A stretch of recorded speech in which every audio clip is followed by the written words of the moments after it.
Lord Sidebottom and the Christmas Caper by John Cronshaw. Chapter 1. New York City, a shimmering Eden of gaslights and snowflakes, bedecked in resplendent holiday finery. The city pulsed with the energy of a steam engine, constant, relentless, and yet somehow imbued with a certain Yuletide charm. As I disembarked from the colossal airship, my steam-powered boots lightly touched the cobblestone pavement of the New York port, and I was greeted by a figure whose presence seemed to defy the industrial grime and hullabaloo of the harbour. "Lord Sidebottom, I presume," she said, extending a gloved hand towards me. Her poise was immediately striking, a stark contrast to the raucous energy that pervaded the docks. "Indeed, and you have me at a disadvantage, Miss Florence Rutherford," she replied with a smile that had a luminosity to rival the lamplights.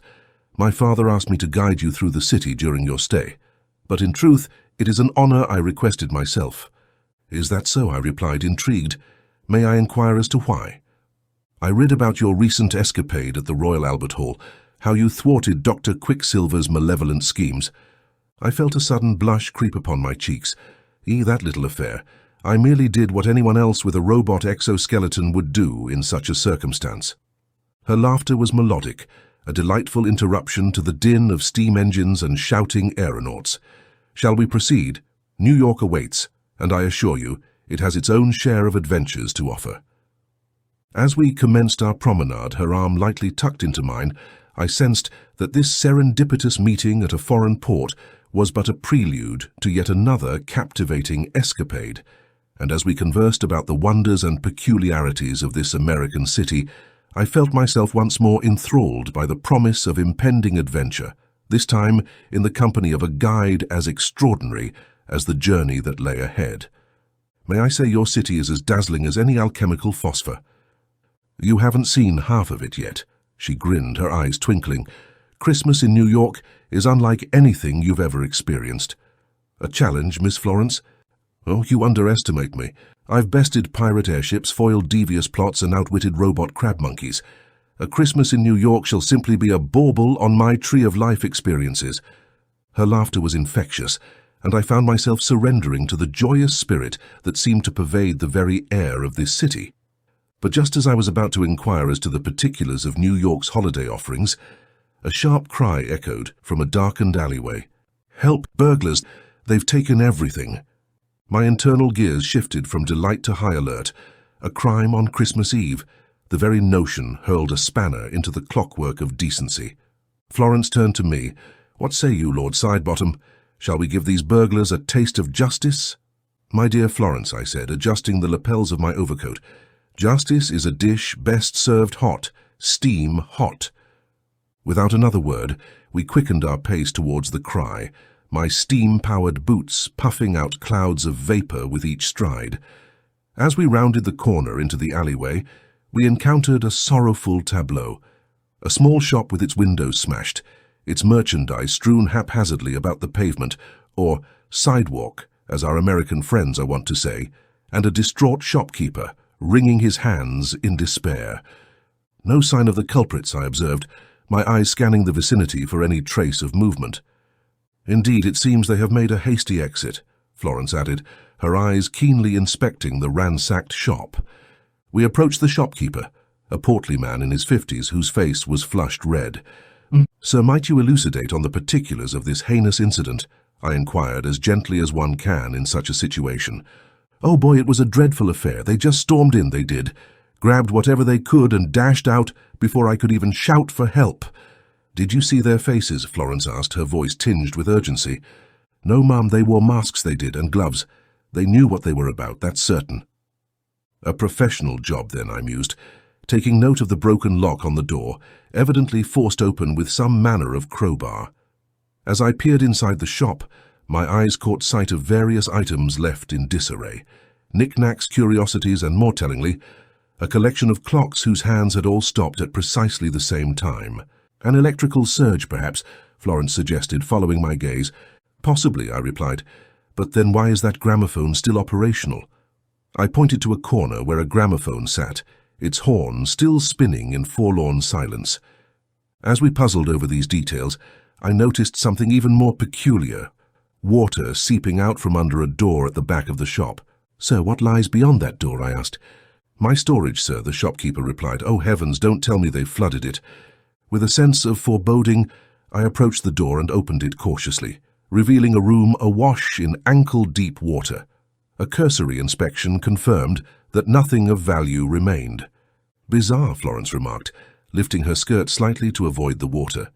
"Why would they flood the room?" "A diversionary tactic? A means to cover their tracks? It's difficult to say at this juncture," I said, unable to disguise the frustration creeping into my voice. Despite the potential myriad clues and red herrings scattered nearby, we were no closer to identifying the miscreants or their whereabouts. "I fear we've reached an impasse," Florence conceded, her face tinged with disappointment. "The trail appears to have gone cold." "Or flooded," I said, my thoughts racing, "but the culprits have made a huge mistake." Florence turned to me, her eyebrow cocked. "Oh, they did not bargain for having Lord Sidebottom on their trail," I declared, as I retrieved my monocular lens to better inspect the scene. "The scoundrels may think they've made a clean getaway, but they underestimate the intricacies of steam-powered justice." The shopkeeper seemed to regain a measure of hope. "You think you can find them, sir?" "I can't make any promises, but rest assured I have a certain knack for foiling nefarious schemes." Florence glanced at her pocket watch and her eyes widened. "Lord Sidebottom, we're dreadfully late. The gala. We must make haste." The mention of the gala returned me to the reality of our social commitments, yet my mind was awash with questions, puzzles demanding to be solved. But, alas, social decorum beckoned. We bid the shopkeeper farewell, promising to alert the authorities post-haste, and made our way back to the bustling streets. As we hurried towards the venue of the gala, I couldn't help but ponder the oddities of the evening. A robbery, flooded storage, stopped clocks, but no discernible motive or clue pointing towards the culprits. It was a mystery indeed, one that tugged at the very fibers of my intellectual curiosity. Chapter 2. As we reached the imposing facade of the gala venue, Florence turned to me. "I must retreat for a short while, Lord Sidebottom. These social gatherings demand a touch of sartorial flair, even from a New Yorker." "Indeed, my dear," I graciously conceded. "Please take your time." With a smile, Florence departed, her heels clicking elegantly against the marble floor. "Don't get into too much trouble without me," she called back. Left to my own devices, I prepared to step into the resplendent fray. The grand doors creaked open, offering a warm yet ostentatious welcome. Inside, the gala was a visual and auditory symphony, the clinking of crystal, the laughter of well-heeled patrons, and above us, chandeliers hanging like constellations in a sky of velvet and gold. The aesthetic opulence was arresting, yet my thoughts were already miles away, navigating the labyrinthine twists of the earlier burglary. "I do believe you're Lord Sidebottom," a robust voice cut through my musings. Before me stood a gentleman of distinguished mien, his chest adorned with medals that spoke of military glory. "Colonel Archibald Rutherford, I presume my daughter found you." "Indeed, a pleasure, Colonel," I said, extending my hand for a gentlemanly shake. "It is good to finally make your acquaintance in person. Your daughter is a veritable gem, sharp, resourceful, and absolutely charming." "Good qualities, inherited from her mother, no doubt." He chuckled to himself. "I trust your voyage across the Atlantic was satisfactory?" "Quite an adventure, Colonel, and yet it seems the escapades have followed me onto dry land." I recounted a carefully abridged tale of the afternoon's mysterious events. There was no need to involve Florence prematurely in the story, and so I left her part in our escapade suitably vague. The Colonel listened with an intentness that spoke of a strategic mind, a man who grasped the undercurrents of situations both seen and unseen. "I dare say, Lord Sidebottom, you've brought a touch of English intrigue to our New York festivities." "As have you, Colonel. An evening to remember," I offered, raising my champagne flute in a gesture of shared confidentiality. We sipped our drinks, a momentary pause as we both surveyed the room. "Colonel, I must say the grandeur of this gala is truly befitting the spirit of New York, a chorus of opulence for, if I might add, a rather noble cause." I gestured towards the gathered crowd, all awash in the glow of festive benevolence. "Why, thank you, Lord Sidebottom. Yes, every year we endeavor to raise thousands of dollars for the local orphanage. These festivities may seem indulgent, but beneath the glittering surface lies a heart of philanthropic gold. A noble cause indeed, Colonel, I acknowledged. In Britain, too, we grapple with the affliction of orphanhood. Many young souls bereft of guidance wander through life like ships devoid of compasses. I have always hoped that through invention and innovation, we will be able to revolutionize not just industry and travel, but also better the lives of these orphans. Our invention and innovation, the twin engines of progress, quite admirable, Lord Sidebottom, and what a lofty ideal to aspire to, particularly in the season of giving. Indeed, Colonel, the spirit of Christmas is best reflected in the joy we can bring to the least fortunate among us, and it is my conviction that with technological advancements we can gift them not just a momentary reprieve, but a lasting legacy. Very well said, Lord Sidebottom. I sense that your visit to our city may yield benefits far beyond this evening's entertainments. The Colonel raised his glass once more. Let us hope, Colonel, that tonight's gala succeeds in its charitable aims. After all, what is a society but a reflection of how it treats its most vulnerable? A sentiment as timeless as it is true, Lord Sidebottom, the Colonel concurred. Here's to a successful evening for a most worthy cause. We drank to that, the clinking of our glasses echoing the lofty sentiments that had framed our discourse. Lord Sidebottom, you mentioned a rather peculiar detail about the burglary, clocks and a flooded storeroom. Indeed, Colonel, it was most uncanny. The clocks in the establishment had all been stopped, and the storeroom was a veritable lake. The Colonel's brow furrowed. Now that is curious. I recall reading about a pair of criminals incarcerated in Chicago. They had the odd modus operandi of flooding the homes they burglarized, referred to themselves as the Wet Bandits, if memory serves me right. Escaped custody recently, so the papers said. The Wet Bandits. Very interesting indeed. That could be a most valuable clue, Colonel. I must— Before I could entertain this new theory further, the room hushed to a reverential quiet.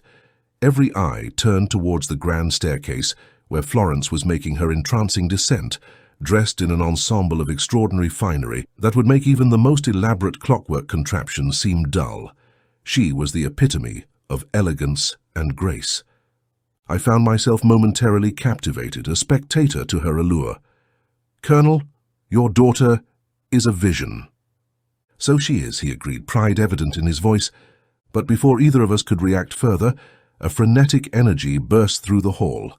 A visibly flustered gentleman, who appeared to be one of the organizers, took the stage. Ladies and gentlemen, he began, his voice tinged with unmistakable urgency, I regret to announce that there has been a most grievous breach of trust this evening. The donations gathered for tonight's charitable causes have gone missing. The room erupted in a cacophony of gasps and murmurs. Florence looked at me, her eyes widening, a mixture of shock and understanding passing between us. The Colonel tightened his jaw, exchanging a knowing glance with me. At that very moment, my attention was drawn to a subtle but unmistakable detail, a steady flow of water creeping across the polished marble floor from the far end of the hall. Colonel, do you see that? I whispered, nodding discreetly towards the encroaching flood. Good heavens, the Colonel muttered, his eyes narrowing. This is certainly no ordinary burglary. Before another word could be spoken, I caught sight of two masked figures darting from the opposite end of the hall, a swag bag slung over their shoulders, which quite obviously bore the signs of hasty pilfering. The Wet Bandits, no doubt. Excuse me, Colonel, duty calls, I said tersely. As does it for me, said Florence. The crowd parted as Florence and I broke into a run, my steam-powered boots puffing clouds of vapor with each accelerated stride, her dress flowing elegantly behind her like a heroic cape. The bandits had a head start, but what they didn't have was a pair of indomitable spirits and steam-powered boots. Chapter 3. With a burst of urgency, Florence and I exploded through the elegant doors of the gala venue and onto the frosted streets of New York. The city's winter chill was immediate and biting, but neither of us gave it a second thought. My steam-powered boots began their work, puffing out clouds of vapor that mingled with Florence's frosty breath. There, Florence pointed, her eyes sharp and focused. The fleeting shadows of the burglars danced in the distance, distorted by the glare of street lamps reflecting off the snowy ground. "Those scoundrels won't outrun us," I declared, adjusting the settings on my boots for maximum speed. Florence, in her high heels, seemed to keep pace with ease, her every stride a testament to her agility and determination. As we turned a corner into a narrow, dimly lit alley, the burglars knocked over a stack of crates in a futile attempt to obstruct our path. We skirted past, and the chase led us onto a bustling avenue alive with the city's nocturnal activities, steam carts and revelers weaving in chaotic harmony. "Mind the traffic," Florence warned, pulling me back just in time to avoid a speeding carriage. "Ah, the perils of modern transportation," I muttered, a little flushed from the close call but otherwise undeterred. Before we knew it, we found ourselves crashing through the swinging doors of an all-night diner filled with surprised patrons and the tantalizing aroma of fried food and fresh coffee. "Excuse us, pardon us," Florence chimed, as we weaved through the maze of tables, trays, and astonished waiters. I couldn't help but marvel at her grace under pressure, maneuvering her gown through the diner without so much as a snag. "Don't suppose we have time for a quick coffee?" I asked, narrowly dodging a platter of hot apple pie. "In your dreams, Lord Sidebottom," Florence retorted, a playful grin adorning her face. "The only thing we're serving tonight is justice." And so we continued, each obstacle only fueling our determination, the thrill of the chase coursing through our veins. But as we emerged back on the streets, the crowds made it all but impossible to keep sight of our assailants. "Lord Sidebottom," Florence called out between breaths, "your portable periscope." "A capital idea," I exclaimed, flipping open my satchel to retrieve the collapsible device, a telescopic marvel of brass and glass. Extending it to its full length, I took a quick panoramic view. Ah, there they are. This enabled me to maintain a prudent distance while keeping the two miscreants in sight. After winding through alleys festooned with twinkling lights and the aroma of roasting chestnuts, we reached a secluded courtyard, well hidden from the prying eyes of the law. It was a curious place, almost a sanctuary in the heart of a bustling metropolis, shrouded in both shadow and an air of derelict grandeur. I couldn't help but think it a fitting stage for the upcoming confrontation. The burglars seemed to sense this too as they hesitated, looking back and forth, finally realizing they had run out of escape routes. Florence and I exchanged a glance, a silent agreement that this chase would soon come to its climactic end. We moved in, our steps measured, but just as we were about to corner them, one of the burglars produced a small spherical object from his coat pocket. "Smoke bomb!" I shouted, covering my face with my arm. A loud pop resonated, followed by a thick billowing cloud of smoke that enveloped the courtyard, shrouding everything in an impenetrable haze. Coughing and spluttering, we waited for the smog to dissipate. When it finally did, the courtyard stood empty. Our adversaries had vanished into thin air. "Blast," I muttered, scanning the area for any sign of them. "Those fiends are craftier than I thought." Florence began to sift through the lingering mist, her eyes focused on the ground. "We mustn't lose hope, Lord Sidebottom. There might still be clues." I nodded, joining her in the search. Then something caught my eye, a small rectangular object lying near the cobblestone pathway. It was a book of matches, still clean and warm, as though it had been dropped only moments before. I studied it keenly, the soft glow of a nearby gas lamp revealing its details. The cover bore an intricate engraving, a bell ornately patterned with cogs and gears, all rendered in brass hues. Above it, in an elegant flowing script, were the words "The Brass Bell Tavern." "Look at this," I said, handing it over to Florence. She examined the matchbook with a discerning eye. "I recognize this place. It's somewhat exclusive, but known for its, shall we say, colorful clientele." "It seems we have our next destination," I said, my eyes meeting Florence's. "If this matchbook is as freshly dropped as its warmth suggests, the trail might still be hot." "Lead the way, Lord Sidebottom, for the night is still young and justice does not have a curfew." Chapter 4. Stepping into the Brass Bell Tavern was akin to walking into a mechanical wonderland, one where brass and wood coalesced into a fascinating ensemble of gears, levers, and pulleys. The atmosphere was rich with the aroma of ale, tinged with hints of pipe smoke. Gas lamps adorned the walls, their flickering glow illuminating ruddy-cheeked patrons and intricate mechanisms alike. At the center of it all, a grand clock with rotating cogs and whirling dials stood as if a sentinel, a guardian of both time and secrets. "Are we ready, Lord Sidebottom?" Florence queried, her eyes alight with keen expectation. "Indeed, readiness is ever the twin of fortuity," I affirmed. Florence and I glided through the venue, weaving our way past intricate booths and well-embellished tables, the tavern's layout providing ample cover. And there, almost concealed in a booth replete with velvet and brass, were two men fervently huddled in quiet discourse. "At the base of the grand oak, you reckon?" the first queried, stroking a suspiciously curled moustache. "Aye, right when the winter festival is in full swing," the second concurred, a malicious grin stretching across his face. "We strike at midnight." Florence's elbow nudged mine. "I know exactly where they mean. A beloved New York landmark during the holiday season." Just as we savored this glimmer of hope, both men jerked their heads around, eyes widening when they landed on our faces. "Blast, we've been spotted!" The men hopped to their feet and bolted to the exit. Without a moment's hesitation, Florence seized my arm and we navigated back through the busy tavern, narrowly dodging the automaton waiters and startled drinkers. As we stepped outside, the weight of our discovery and our newfound vulnerability settled upon us. "They undoubtedly know our identities now," Florence observed, her breath visible in the chilly night air. "A setback, albeit an enlightening one, but worry not. This is merely the interval, not the finale." Florence's eyes met mine. "Then let's ensure the next act is one for the history books." We had scarcely resumed our composure when Florence, her eyes narrowed and ever observant, gestured down the cobblestone street. "Look, there they are," she whispered, pointing at two shadowy figures in the distance. Their heads bobbed conspicuously, snowflakes swirling around them. Central Park, that must be where they intend to carry out whatever scheme they've concocted. It's the heart of the winter festival. "Ah, the grand oak they spoke of," I mused. "It's the centerpiece of the festival, laden with ornaments and surrounded by well-wishers. A spectacle indeed, but one that may harbor a diabolical plot. Lord Sidebottom, I believe it's up to us to prevent this scheme from coming to fruition. We can't let them ruin the festival and tarnish the spirit of the season." "Then let the chase continue, and may the gears of justice turn in our favor," I declared, already taking off in the direction of Central Park, my steam-powered boots propelling me forward with unanticipated verve. Florence followed, her heels deftly navigating the icy pavement. We were a blend of agility and determination, undeterred by the chilly winds that bit through our attire.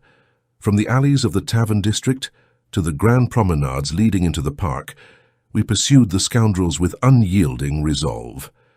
As we neared Central Park, the sounds of merriment grew louder, carolers singing, children laughing, and the distant harmony of a brass band. The atmosphere was festive, oblivious to the malevolent intent that threatened it. "We must tread carefully," I advised as we entered the park.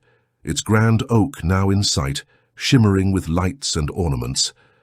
"Our quarry is cunning, and they know we're after them." "Indeed," Florence agreed, scanning the surrounding area for any signs of the villains. "They may have prepared some sort of diversion or trap. We'll need to be both swift and cautious." And so we advanced, eyes peeled and senses heightened, ready to foil whatever dastardly deeds were afoot. But as we closed in on the grand oak, its festive lights casting a surreal glow on the snow-covered ground, I was keenly aware that time was running out. Our next moves would determine not only the fate of the winter festival, but also the very essence of the season's spirit. A cursory glance at my pocket watch confirmed the urgency of our situation. "It's just past 9. We have 3 hours until the stroke of midnight," I announced, eyes scanning the now emptying park. The crowds had begun to disperse as the evening's festivities drew to a close. 3 hours to prepare for whatever mischief they're planning, Florence mused. That tree is the linchpin of their plot, I'm sure of it. "So what's the plan?" I inquired, a sense of urgency sharpening my tone. Florence's lips curved into a resolute smile. "We secure the area, set traps for those brigands, and stand vigilant until the clock strikes midnight. We can't let them execute their scheme." "An excellent plan. With the park clearing out, we'll have better freedom of movement." Just as we were about to focus on setting our traps, I noticed a solitary figure in the distance, her form draped in shawls and surrounded by a flutter of pigeons. "Excuse me for a moment, Florence," I said. detouring towards the woman. Local eyes and ears can be quite informative. As I approached, the woman seemed not at all startled by my sudden presence. Her eyes were a striking shade of blue, wise yet tinged with a certain melancholy. The pigeons around her seemed to regard her as one of their own. "Evening, madam," I greeted respectfully. "You wouldn't happen to have seen two men of a suspicious nature lurking about, would you?" The woman regarded me carefully, as if weighing the sincerity of my query. Finally she spoke, her Scottish brogue soft but clear. "No, I can't say I've seen anyone like that, but I've got plenty of eyes." She gestured to her feathery companions. "They can help keep a lookout. Criminals you're after, is it?" "Indeed," I confirmed, the urgency of our mission making me more candid than usual. "They intend to disrupt the winter festival, and we mean to stop them." She nodded. "Very well, my little friends and I will keep our eyes peeled for any miscreants. Should we spot anything untoward, I have ways of sending word." "Your assistance is most appreciated," I expressed, tipping my hat slightly. "We appreciate all the help we can get." "Go along then," she said, her eyes twinkling. "Save your festival. We'll watch the night." With a sense of gratitude, I returned to Florence. "An extra set of eyes," I murmured, updating her quickly. "The more the merrier," Florence said, looking towards the pigeon lady with a nod of approval. Now reassured that we had an additional layer of surveillance, we promptly set about our task, each fueled by a blend of adrenaline and a sense of duty to protect the festivities that were so integral to the season's charm. I reached into my overcoat and extracted an assortment of mechanical gadgets, spring-loaded nets, alarm-triggered noisemakers, and even a smoke dispenser with a scent of peppermint. "For that festive touch," I quipped as I worked, meticulously installing the devices around the base and lower branches of the grand oak. Florence, meanwhile, had a set of tiny bells and fine wire, which she strung between the trees and lamp-posts surrounding the grand oak. "If anyone tries to sneak past us, this will give us fair warning," she explained. "The traps are almost ready. Those felons won't stand a chance." "Exquisite. Your knowledge of this landscape has provided invaluable tactical advantage, while my array of contraptions, each crafted from odds and ends in this very park, shall render our adversaries utterly bamboozled." With our trap set and the area as secure as we could make it, we took our positions. I found a secluded spot that offered a good vantage point of the grand oak and the surrounding area. Florence chose to hide near the tree, both to spring our traps and to intervene more directly should the need arise. The minutes ticked away slowly, each second stretching out as if deliberately testing our patience. I took another glance at my pocket watch, 1/4 to the hour. A sudden rustle snapped both of us to attention. Florence and I exchanged a quick glance. She subtly gestured towards the direction of the sound, her eyes wide with anticipation. A stray cat darted out from a bush, as innocent in its nocturnal frolics as we were determined in our vigilance. We resumed our vigil, each minute seeming to pass slower than the last.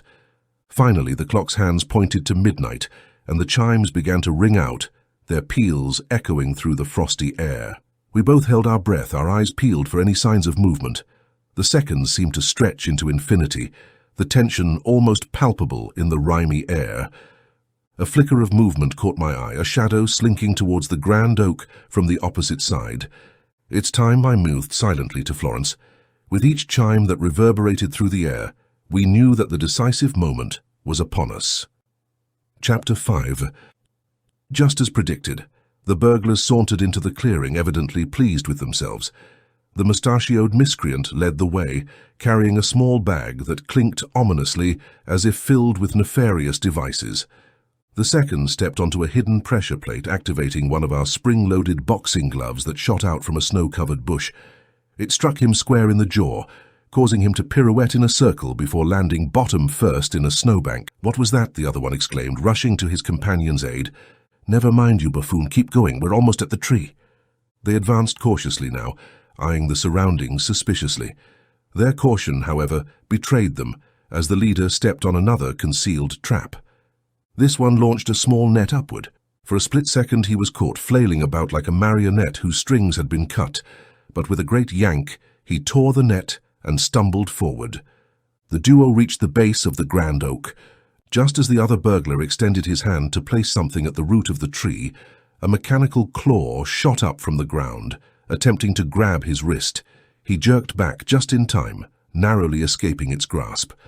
Curse it all, Harold, we're being foiled at every turn. Whoever's doing this is a regular Houdini. Or an Edison? Harold pondered, scratching his head in bemusement. He knelt next to a fine length of wire. Say, Marvin, what do you think this is? Probably another blasted contraption, but they won't stop us, Marvin declared, brandishing the small device he still held in his hand. Cut it! Harold shrugged and snipped the wire with his pocket knife. A moment later, 2 paint tins swung violently from branches above, attached to long ropes. One hit Harold, the other struck Marvin. The force of the blow sent them spiraling through the air, finally landing with a thud on the snowy ground. Florence and I could not contain our laughter. Oh, Lord Sidebottom, those paint tins were absolutely inspired. I'm rather fond of them myself, I admitted, chuckling. Groaning, the 2 burglars staggered to their feet, clearly dazed. Harold took a step and stumbled over a collection of miniature toy cars that we had strewn on the ground. As he flailed, arms windmilling for balance, he knocked into Marvin, who also found his feet betrayed by the tiny vehicles. Both collapsed once more into the snow. Their resilience is truly astounding, Florence observed. I'm starting to wonder if they're even human, I said, narrowing my eyes. Even an automaton would have conceded defeat by now. As if cued, an iron suspended from another branch of the grand oak landed squarely on Marvin's head with a dull clang. I cringed with a tinge of guilt at the cruelty of that particular contraption. Marvin sat up bleary-eyed, an impression of the iron visibly denting his hat and, quite possibly, his cranium. What hit me? An iron will, my good sir, I said, watching as Florence retrieved the strange device Marvin had dropped in his daze. Despite their apparent invulnerability, I found myself growing increasingly uneasy. I must admit, their unyielding disposition is starting to concern me. It's as if they're impervious to pain, Florence observed. What could possibly be fueling such tenacity?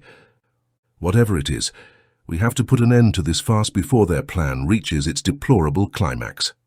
Florence looked at the device in her hands. Do you think this is what they plan to use? Perhaps, I said, studying it. But first, let's ensure that they're... Before I could finish, a noise from behind caught our attention. We turned just in time to see Marvin rising once more, this time brandishing a pistol. Enough of this. You may have won the battles, but the war ends now. As he pointed his pistol with sinister precision, I realized that despite our mechanical triumphs, we were utterly defenseless.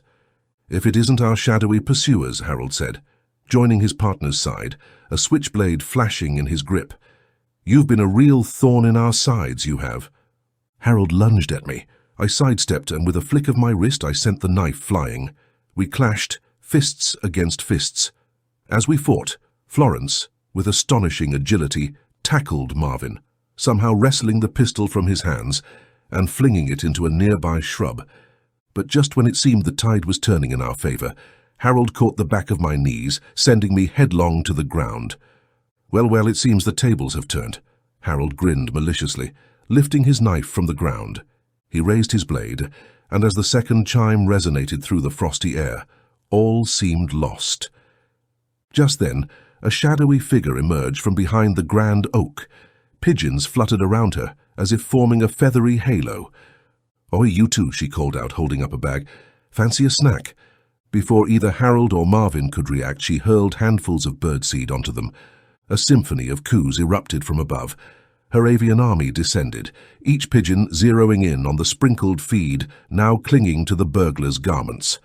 The men flailed wildly, desperately swatting at the birds that pecked and picked at them with unyielding vigor. "Attack, my darlings, show them no mercy," the woman cackled, obviously delighted by the chaos she'd orchestrated. Taking advantage of the pandemonium, Florence scrambled to her feet, pulling me up with her.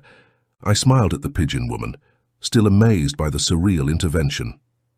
"My dear, you've saved us in the nick of time.